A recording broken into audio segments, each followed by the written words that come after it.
আজকের রেসিপি বিরিয়ানি। কড়ায় তেল গরম করে আলুগুলোকে একে একে ভেজে নিতে হবে নুন আর অল্প পরিমাণে হলুদ দিয়ে। এরপর আলুগুলোকে লাল লাল করে ভাজা হয়ে গেলে সেগুলো তুলে নিতে হবে।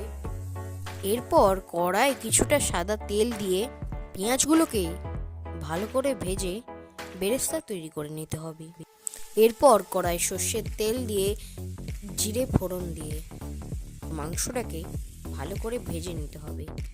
মাংসে তেল ছেড়ে দিলে তাতে পেঁয়াজ কুচি, টমেটো কুচি, আদা রসুন বাটা, লঙ্কা গুঁড়ো, হলুদ গুঁড়ো, নুন দিয়ে ভালো করে কষিয়ে নিতে হবে। মাংস কষা হয়ে গেলে তাতে গরম মশলা দিয়ে মাংস নামিয়ে নিতে হবে। এরপর হাঁড়ির জলে এলাচ, লবঙ্গ, দারচিনি দিয়ে তাতে বিরিয়ানির চাল দিয়ে দিতে হবে। এরপর হাঁড়িতে সাদা তেল ও নুন দিয়ে দিতে হবে। হাঁড়িতে ঘি মাখিয়ে তার উপরে ভাতের লেয়ার দিয়ে